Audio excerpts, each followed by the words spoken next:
second best of 3 we have today, and the first best of 3 actually went to the third game, which is something that I think our first best of 3s never usually do, but Copenhagen Wolves and GF Gaming will be the second semi-finals, and already we've had a ton of the bans because they actually launched very quickly indeed. But I am Pulse, and I'm joined by Metas, who's subbing in for Spuddington. How's it going? It is going very well, dude. Looking forward to this match. First time I've actually casted Copenhagen Wolves in a while, but important to mention, Paul, so I was just looking over the previous results of our EUS Challenger series, and Heimerdinger's Colossi are currently the overall legends of this tournament with 4 victories and 4 tournament wins, but Copenhagen Wolves are on 3 so far, so if they win this tournament, they'll be joint with Heimerdinger's Colossi. So it just goes to show how well they've been playing these past few weeks, Pulse. Yeah, and Heimerdinger's Colossi don't exist anymore, so yep. You know, they can't actually carry on playing and stop Copenhagen Wolves from taking their title. So right now, waiting for more picks to come out, but as the stream is unavailable for you right now, Metas, I'll try and call them out. The banned champions will be Vayne, Renekton Fresh, Lissandra, Malphite, and Shen. Kind of blanket bans, nothing too targeted just as of yet. But current Copenhagen Wolves lineup will be Lee Sin, that's Shook playing Lee Sin, Youngbook on Zac, could be mid of course, and then Nami picked up as well. Yeah, I'm watching the stream right now, but unfortunately with the international, the Dota tournament being on, apparently the Twitch servers are just having a complete nightmare. So I am heavily lagging right now, as I know some of you guys watching this will be as well. So I'm going to try my best to talk over the picks and bans, but honestly, Pulse, probably best you take the majority of it. Obviously, once we do get into game, I can spectate through friends list now will no longer be an issue. But judging from the 2 comps that I can see thus far, the side on the right, which looking very scary, I've got to say, Rumble and Jarvan plus Sona. So much CC AoE on the table. Yes, indeed, and also with the Rumble coming in, it's going to be exceptionally strong, and even the Spray and Pray from Warlighter, those are very 2 similar ultimates in the sense that they're very similarly in the shape of the ultimate. Also, the fact that Redzor is a sub currently for GF Gaming and subbing in for someone who Jankos, of course, the jungler who was playing Nasus, in fact, who had an incredible farm in the jungle that we were commenting on. So Junkies are still filling in, and the rest of the team, so they are looking very strong right now. But without their full lineup, especially their jungler, that could really play into the hands of Copenhagen Wolves, because we know from past experience Metas that when Dig didn't have their jungler Rimpalen when he was having exams, that having their shot caller or even having their jungler there was a massive hit to the team. And plus, usually the jungler and the support are the shot callers. That's very true, because remember, the jungler is the person carrying the smite. He is the player that is going to say, okay, my smite's down, we can't afford to go for Drake or a Baron, and therefore we need to turn our objective focus onto this tower or that tower. So not having a jungler in the mix, not having that synergy on the table is definitely going to be a detriment. But of course, you have to factor in as well, Pulse, it's probably unlikely that they're just going to pick up a random player that they've never actually played with before. So synergy will be down, but I think they should be okay overall. Yeah, they put on a very solid performance indeed. And at the last second, they have swapped the Heimerdinger. And, well, as I want to get excited about Heimerdinger, I'm expecting it will be a placeholder. And in fact, we have, the quit out from Youngbook, so it's probably going to be a different pick. Heimerdinger will in fact be Xerath. And what an interesting pick indeed. Yeah, I mean, he's a very strong burst mage, and the only other AP carry in this tournament I've seen so far who enjoys Xerath or the likes of those types of champions is Snow. Snow is not playing for the GF Gaming, so what are your thoughts on Xerath in general? Xerath is just, as you say, he's a burst kind of AP champion, but I also liken him to an artillery barrage because his range is just phenomenally huge. Plus, when he goes into his artillery kind of state of mind, he does get the movement speed increase on top of that. So he's a kind of AP champion that if he gets kills and he starts to get serious items, can assassinate and blow up targets from a very long distance away. Plus the fact that, if my memory serves me correct, he's playing alongside the likes of Jarvan and Sona and Rumble. That is perfect for him, because if anyone's Cataclysm down, it's going to allow him to just assassinate them from the other side of the map pretty much. Yeah, and they have such long range. I mean, hell, you could just have Red Soul popping down Jarvan the Cataclysm, and then, with the Equalizer coming down, along with the ultimate coming in from Xerath as well, you could potentially assassinate 2 or 3 people, only having 1 person in harm's way. Very interesting play coming out, and very interesting play style, something we haven't really seen as of yet. but we do have great counter engage in the form of Nami's Tidal Wave and also Lee Sin as well. So if they don't want to go for a fight, they have a lot of tools for getting out very, very quickly. So another 30 seconds left until we go into the delay. I'm looking at both of these teams, and both of them have very good team fights, but the early game seems to be what they're looking for Copenhagen Wolves. Once again, Rex has gone for the Caitlyn pickup, and I can't remember if Vayne or Ezreal was banned up because I've gone with random bans just for the sake of getting this game underway. I think Vayne was banned. If she wasn't banned, I would be extremely surprised because Reckless's Vayne is just a different level of awesome. But it's important for us to mention here, Pulse, that Shook's got his Lee Sin. And this is a champion that he is very comfortable on, and he performs to an exceptionally high level. Watch him build the Doran's Blade first, more than likely, as we've seen him do time and time again, so that he can be super aggressive through levels 1 to 4 thereabouts and try and set up early kills. He'll then go back, get the machete, and kind of build a more standard jungle build. So very interesting here from both teams, but I'm definitely going to point to Shook here as the player to watch in the early game stages. Yeah, absolutely. But we will be doing to a quick commercial break until we get into the game. The first game in this best of 3 in the semi-finals of Copenhagen Wolves versus GF Gaming. See you soon. We'll be in game very shortly.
Hello and welcome back, ladies and gents. I'm going to be jumping straight into the action here as actually Unlimited has found himself 5 players strong from the side of GF. So I thought for a couple of seconds we're going to have an all-out brawl kicking off. I met us joined by Pulse. I know that you're still eating a tiny bit, Pulse. Are you back and available? Yes, I am, and I may have just eaten it so quickly I've given myself indigestion. But that didn't stop. Yeriso in the last game, so it shouldn't stop me. So now looking at, I want to call them a Nexus because I just casted them. But GF Gaming moving around, and we'll see if a pick happens. Shuka's waiting in the wings.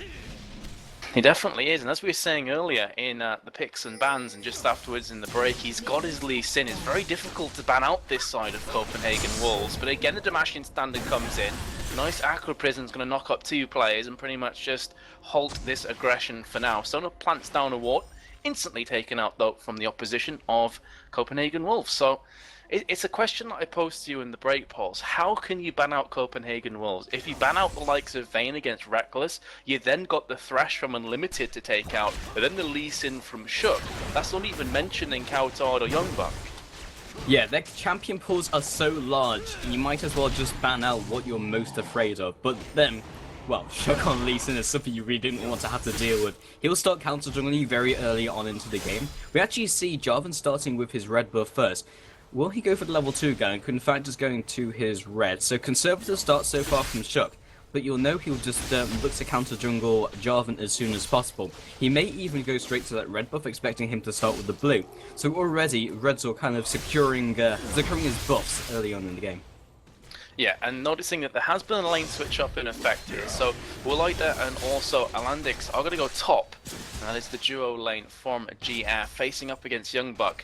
And the reason for this, I feel, is because Twitch has such a brutal time against Caitlyn Nami. It's very difficult for him to stand toe-to-toe with these 2 champions. Lots of harassment, Nami's Aqua Prism and the Tidecaller's Blessing on the headshot procs from Reckless. It just, honestly, Twitch is not going to be able to farm in that lane. So I can understand the mentality here of switching them up to top and trying to push these towers as soon as possible. But in doing so, you're allowing Caitlyn to get free farm, which is never a good thing. Yeah, both of these lanes are actually fairly decent at farming, but Shook actually lands a perfect resonating strike onto Alendix. Following up, the Ignite comes down though, allowing Wooliter to actually go huge. Might pick up the kill in return. Alendix drops low, but the flash actually keeps him out. No red buff to slow him down. First buff picked up by Wooliter, and now Youngbuck is the point of contention. Flash comes out. Summoners have been burnt. We'll be able to pick up the kill. Actually, Expunge comes down. Might have just been slightly out of range as well. But double buff Wooliter, worst case scenario. I am at a loss for words right now. Actually, a bot lane, the Aqua Prism and the Ignite as well come out from Unlimited, so just interrupted myself. Redzor is still hanging around, trying to provide some kind of support for his Rumble. But I'm a little lost for words there, Pulse, because Youngbuck went full all-in on Sona, didn't pick up the kill, and left Shook very much vulnerable to get taken out from Twitch. So it was a case that he just simply wasn't there with Lee Sin, and it backfired horribly. Yeah, and he's looking for another gank though, looking to reclaim his buff, but this might result in Youngbuck dying. He's definitely being popped into his passive 2 versus 1. Shook forced to back up. At least he's buying time for Zac to come back together. Meanwhile in mid, Kikis is ticking down with the Ignite, picks up that kill. And even with the gank from Redzor, didn't turn out. 1-for-1 trades and so much action in this early game. See, Twitch is one of the scariest champions to give an early red buff to, and the reason for that is that one of his passives is the Deadly Venom, that he is going to put poison down on you. When he conjunct that with the red buff tick as well, suddenly you're taking a lot more damage than expected, and Expunge is going to hurt just that little bit more. So double buff is going to allow him to spam out his Venom cast, which is his W, and also his Expunge, I should say, which is his E. So it's a very difficult situation for Youngbuck to be in, who is predominantly a melee champion, and he really just can't do anything against this here, Pulse. So I feel very sorry for Youngbuck once again, that Wooliter is already having a whale of a time at top lane. Yeah, he can bleed him so hard with that red buff, and he's 31 CS to 4 from Youngbuck. We have to, of course, compare this to Rumble, who has 5 respectively, which, of course, is not great. But let's take a look at the turret. So they're roughly similar. Reckless, actually, I'm really not sure who I could call it, but Reckless, in fact, is staying in, and Twitch and Sona are not. So they'll probably pick up the first turret beforehand, and Lee Sin's coming down to make the 3 versus 1 lane, meaning that if they take the turret, then they can get some momentum back, and that's exactly what they need. Having Shook behind, I think this is the first time I've seen Shook out of the game this early in a very long time. Yeah, and it all came as a result of that top lane gank that just didn't pay off for them. So they are going to be claiming the first blood on towers, and may half think about trying to force a Drake in the next minute or so with this tower down. But has just seen himself a Jarvan who is a level above Shook due to that top presence and that top backfire. But either way, all the meanwhile, Caitlyn has been doing a nice job of farming, and this is something that Reckless is just synonymous with. His farming capabilities, Pulse, are just off the charts. He is so strong at farming. So even though Twitch got the kill and the double buffs, Caitlyn's still managing to keep head to head. Yeah, it looks like Jokey's has disconnected. Or, actually, that's very interesting. Copenhagen Wolves calling a DC on the enemy team. Nothing has yet come out from GF Gaming. So, yeah, they've actually confirmed it, and that was actually really nice from Copenhagen Wolves. Not only did they not kill Rumble, but they paused the game for them. And they're like, yeah, we've just noticed. Thanks for that, bros. It's not often that happens where you tell the opposition, oh, one of your players has DC'd. But obviously, I'm not too in the loop here. Is it Jokies that came in as a substitute? It was Redzor, because Jokies and Jankos are on the same team. Of course. Yeah, so I was thinking initially, Mel, maybe it's just a lack of communication because he's the substitute, but that's not even the case. Yeah. So that's quite interesting in itself. This gives us a little bit of time to talk about the fact that this game was delayed, and Reckless apparently is flying to the Fnatic house tomorrow, I believe, Pulse, very early in the morning. So they wanted to get this game started ASAP, as soon as physically possible. And with these delays coming into effect, I just wonder how that affects them psychologically, if they're going to try and force plays to finish this game early. Because we've seen this happen time and time again in the EOS Challenger Series. You see it every day in solo queue. If you try and force fights and be greedy, sometimes you can actually throw the game in doing so. So I think that it's a case that Copenhagen Wolves are going to have to be super careful here. They make the right plays at the right time. Yeah, that's actually that's a very good point indeed. They could actually do that, and they have a very aggressive early game team, so that actually might have been what they were shooting for. Something we've seen more and more from Copenhagen Wolves is a composition not just built around Reckless, but just trying to get fed in own right, and just a more standard team composition. Not something that maybe has a great initiate, but just generalist picks which are strong in the laning phase and do just generally well. Not really looking at like an AoE composition, but or hard to initiate, which we have seen from them before, but right now they're just looking at strong picks.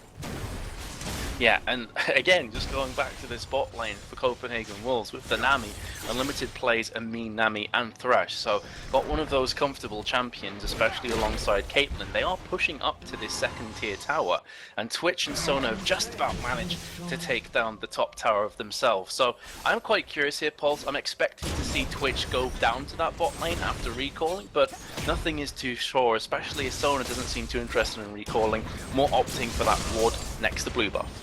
Yeah, the play you expect to see is have the top lane transition to bot lane, so it's a duo lane. In fact, the duo lane from Copenhagen Wolves will be backing, so it might be interesting if they also swap to top as well, but they might just meet Twitch and Sona down there. They might go mid lane, because of course the Woolitis is getting trapped, but if they go back bot lane, it will constantly be pushed up, so they're going to have more aggressive wards going down, and then there's always the chance of them being picked, especially with someone like Xerath who's so long range. They can easily set up ganks, but Kaltod looking for the aggression. Goes through with the Deathlock bow from the Living Shadow, and Flash comes out, making sure that he keeps himself safe. In fact, Arcane Barrage comes in as well. Yeah, maybe a bit premature. They're expecting that Zed would go back in again, full aggression. I think one of the reasons why Caitlyn, Reckless and Unlimited are really joining bot is to allow Young Bucks some free farm as well. Pulse, of course, being in a 1 versus 2 lane, not too easy. He's going to be going head to head with Rumble. Actually, Rumble's not hit the equalizer just yet, so Let's Bounce comes on. He's trying his best to force back Rumble, but just simply not enough damage. Rumble kind of tanky there with the Ruby Crystal and the door and the shield. So even though Equalizer was not up, we'll be just fine regardless. And classic shot play, he's trying to steal their blue buff, and the rest of the team are collapsing on around them. They do pick up the blue with the smite, And Drag is also up. They just clear out the minions, and they don't manage to get down on them fast enough. I think the problem there was Redzor didn't have his Cataclysm. In fact, he did have a Cataclysm, but he wasn't there fast enough to use Cataclysm. Otherwise, they would have just engaged in that in a heartbeat, because trying to catch them out in the jungle, especially with a fairly decent fight as well, they could have done it. Arcane Barrage wasn't up from Kikis because he used it mid lane to farm the minions, but even so, they might have been able to go for that fight. So right now, they're grouping up mid lane, makes a lot of sense, still utilising that early game power from Caitlyn. I feel another reason as well that Reckless and Unlimited went back to bot lane was to keep Dragon control. If they both went to top, suddenly it's a kind of 3 versus 2 or 4 versus 2 situation, and in fact GF could have forced the Drake. So just another little thing I think the Reckless and Unlimited were keeping in the back of their mind. This is allowing the 2 top laners to get a bit of farm underneath their belt, and in the meanwhile some damage put down in mid, but nothing too serious. Again, Reckless and Unlimited are going to go down to bot and get themselves some farm. How's the farm looking right now? 85, 87 actually now just to Caitlyn as the built over Peacemaker goes through, and that is going to be versus the 69 of Twitch, so Reckless coming out on top. And Limits actually find themselves Wooliter lands the Aquapus and Ignite comes out, they're looking for this engagement, Reckless still wailing away, but with Prey and Prey popped, he actually picks up the kill with Expunge, Juggernaut coming in, looking to seal the deal and pick up the kill.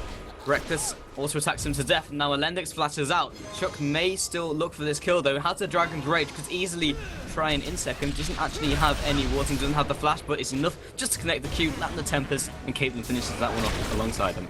Yep, but with Chuck being in bot lane, that allowed Redzor actually to come into mid and pick up a kill on Cowtard. So that was a global 2-for-2 trade, with the blue buff being stolen as well for Kikis. So works out quite well, I would have to say, for GF there. The fact they do manage to take down Cowtard, Kikis now looking a tiny bit stronger, and with that blue buff, desperately needs it on the Xerath. However, Twitch, I feel, was kind of out of position there, Pulse pushing so aggressively without a ward.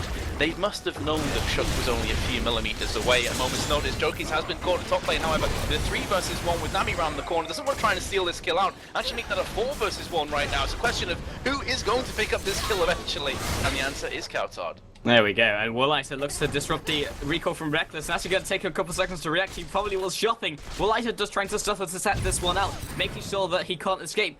Nice net comes out immediately from the flash, and it doesn't actually follow with the expunge. Wow. Another 4 seconds on that. I'm a little surprised he didn't carry on going. He could have kept the range up so that he could pop expunge, but maybe he didn't expect the poison to carry on ticking. So Wooliter almost picking up the kill. Great mechanics though. I'm surprised he didn't auto-attack one more time then expunge. I think he may have just narrowly kind of underestimated or overestimated, as the case may be, the amount of damage that expunge would have done. So maybe a slight misplay from Wooliter, but of course hindsight 2020, it's easy for us to say in the caster's chair. Either way, Drake has been started off here with Youngbuck at top lane, and with Rumble coming down, this is looking like it should be a fairly comfortable Drake for GF Gaming, unless Shook can pull off a really nice steal, but he doesn't actually have Smite up off cooldown, so that is going to be a free Drake, going back on Cowtard afterwards, but he is just going to jump away with the shadows and should be a-okay, so Drake for 0.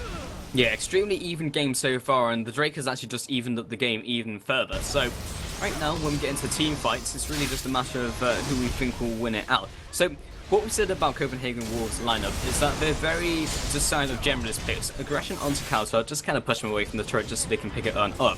And picking up this turret will put them ahead in gold as well. But I definitely prefer the team composition coming in from GF Gaming. Meanwhile, the bot lane, they are trading off once again. Reckless actually popping the point range ace in the hole, gets the kill, and actually very significant at this stage in the game with the amount of AD he's bought. In fact, he just picked up the BF sword and also the pickaxe, so that was also going to do even more damage. Yes, and Reckless was not forced to use the barrier in the last fight, so the barrier bait definitely coming up there. Also, will likely use the Tooth barrier, so even with both barriers being popped off, Reckless coming out on top. Top lane has just been picked up there. Equalizer comes down, but Youngbuck elastic slingshotting himself away. Not too sure if he's able to escape here. He's got no boots compared to the Sork shoes coming out from Rumble, and another beautifully timed pause coming out here. And that's actually from Alendix, so FPS drops apparently. But I feel Youngbuck will be going down. There's no tower here. Sork shoes versus 0 boots, not a good position to be in. Yeah, plus the scrap shield, extra movement speed as well from Jokis. He should be able to catch this up. Youngbuck, let's take a look at his cooldowns. Flash comes down actually. Nope, he's safe. Okay. So, just scrap everything we just said then. Indeed, so actually gets away from that scenario, but he doesn't have the flash. Not going to hurt Zac too much because he likes to initiate with this elastic slingshot anyway, straight into Let's Bounce. So not going to actually hurt him in the long run, especially when he goes for those fights. But in a team fight, if it's 5 versus 5, I would definitely hand it to GF Gaming. The burst damage and also the control he have is vastly superior to that of Wolves. What Wolves do have, though, is just general assassination potential and disengage, so if they don't want to go for a fight, they can probably get themselves out of it. Yeah, completely agree. And I think just going back to that top lane encounter with Jokies chasing after Young Buck, I think he could have caught up to him quite easily with the scrap shield and the boots advantage, but he didn't know where Shook was. And it's always a case there, Pulse, that you never want to overextend and put yourself in danger needlessly. He'd already popped the summoner spell, so in a way he'd already came out ahead slightly, so there's no reason chasing down and losing your life due to greed. Yeah, there's no point just putting yourself too out there and being kicked up yourself is like completely the worst case scenario. Shook hanging around in the mid lane, you might be able to follow up on Kaltard if they go for the initiation, but Kaltard still doesn't have level 11, so they'll probably wait for that power spike before they go in. In fact, Reckless on level 10 and so is Youngbuck, so we might actually just wait until all these laners get level 11, and then we might see them being a little more aggressive, testing the water and seeing if they can fight it out, because at the moment, there isn't anything really to fight over, so neither team really has to go for a fight. They can just carry on farming. And at the moment, I think it's a case of GF Gaming realizing our AD carry is kind of far behind right now. This isn't too close to bot lane. Fair enough he picked up the first blood, fair enough he got the double buffs and the tower at top lane, but look at that CS differential between two AD carries here, Pulse. 145 to 104, that's considerable amounts of difference in gold. So it's not just that, but that's actually converted itself into a level, nearly 2-level lead for Caitlyn, plus the Nami. Twitch can't even get close here, Pulse. If he does, he's gonna die. So they have to get Twitch up towards that level where he's going to be a real threat in team fight. Speaking of team fights, the top lane, Equalizer goes down and the Let's Bounce as well. Jokies is not looking in a good position here. Resonating Strike will land, but actually it's Youngbuck that picks up the final pieces. Here comes the Sonic Wave, Resonating Strike again. Can Red Saw escape from this position? He does have Flash and the Cataclysm up. He's trying to buy time for his team, but in doing so actually it's just Kaltard coming around from the side. That's going to be the insect mechanics coming out, but actually not finishing and finalizing that kill. Going to be Kaltard to pick it up sneakily with the Razor Shuriken. Yeah, very nice. He was just trying to cut him off. He didn't have the Dragon's Rage, but just allowing him to put himself in front will not only disrupt his movement, but also allow him just to pick up the kill. Meanwhile, bot lane though, Limited drops low. The Poison picks up the kill. 1-for-1 trade support for the AD carry. Reckless is still pushing. They're not actually committing any more there because the fight goes down the top. Kick is using the Arcane Barrage and the rest of his combo.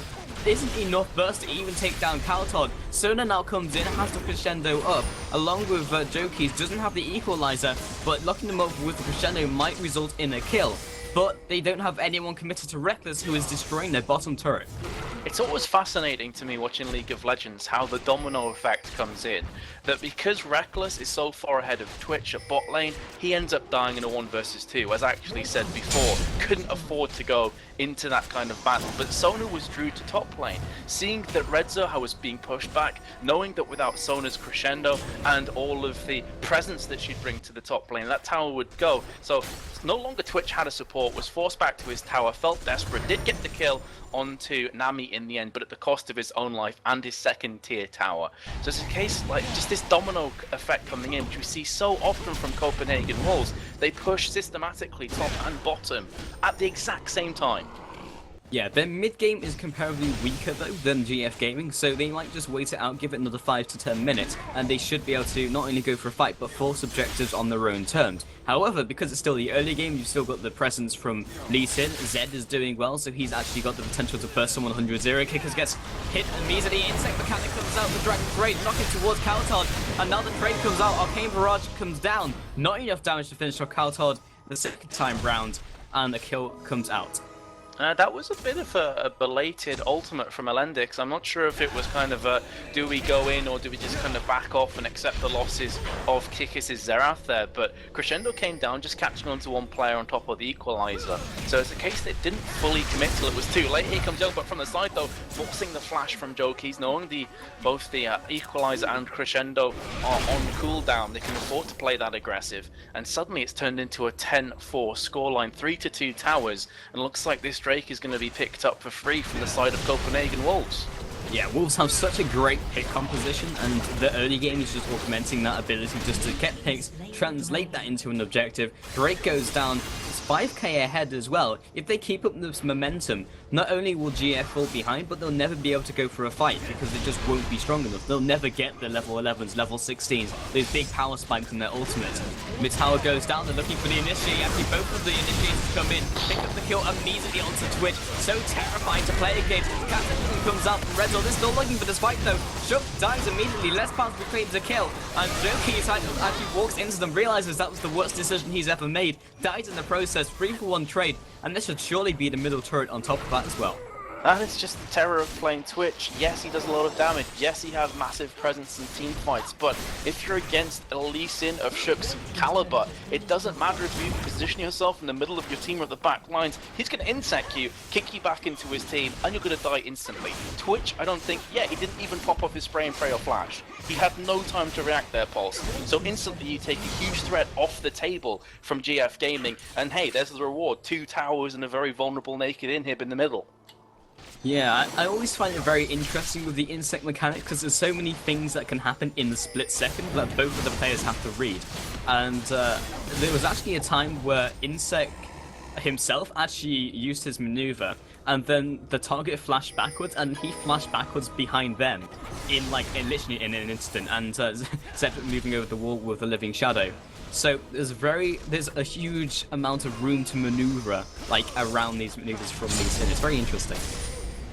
Well, what else is interesting to me as an AD carry player is how Reckless can consistently get this kind of CS, but he's found himself a Xerath who's doing a lot of damage. Ignite's been popped off as well. Here comes Ace and Holo. Not enough to actually secure the kill, but Reckless is still alive. So both players fighting by the skin of their teeth. And I have to feel it. Kikis was on about 5 hit points there as the Ace in the Hole came down.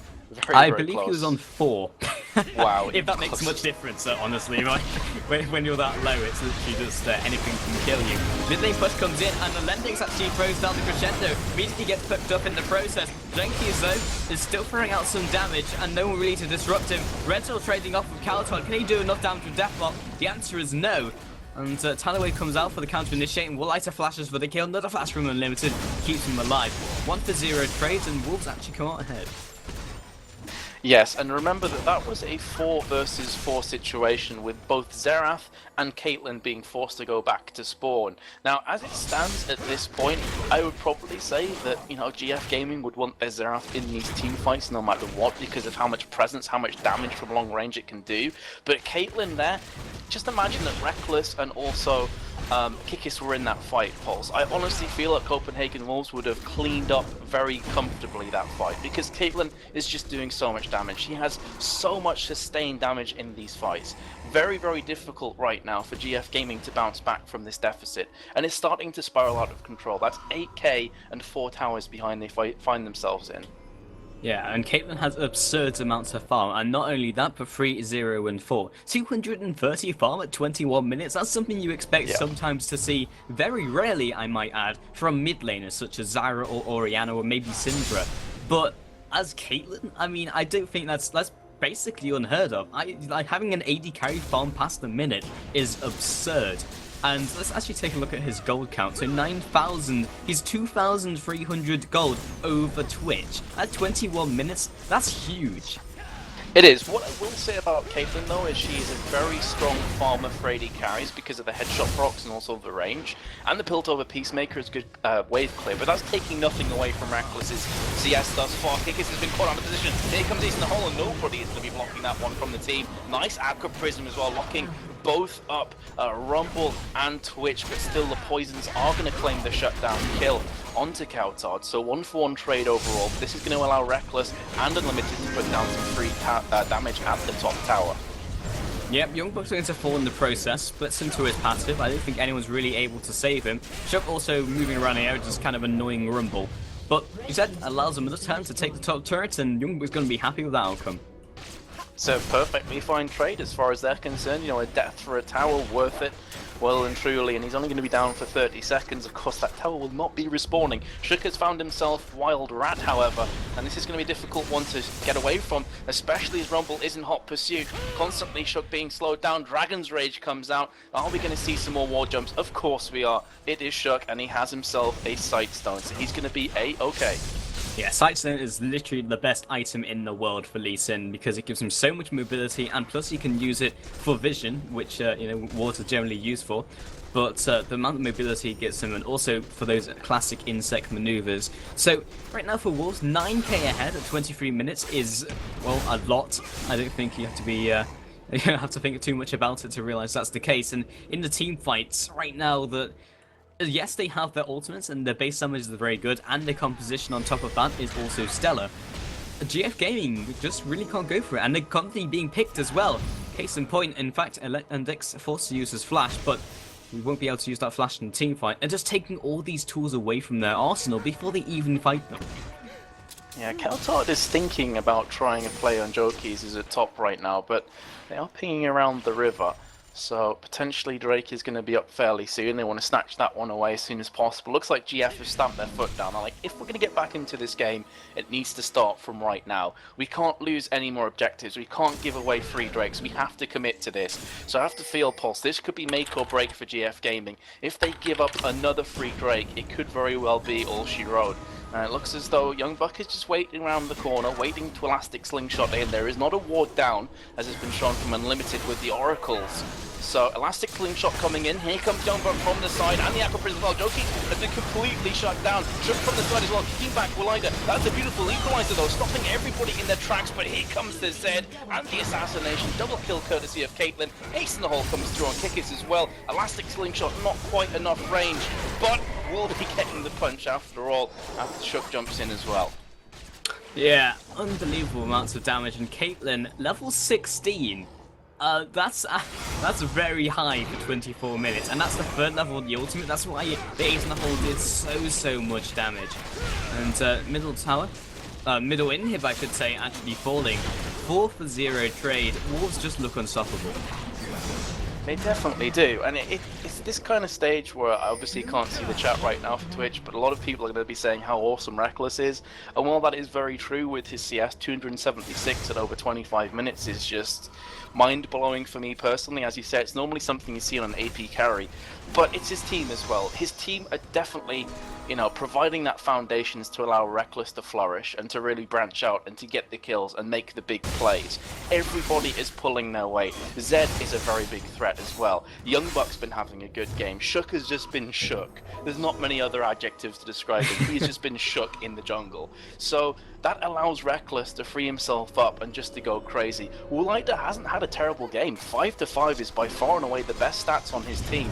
The problem is that when you have Shook just jumping around the back of him with ward jumps and then Dragons raging him back into the team fight, there's nothing Twitch can do. He's just going to die instantly.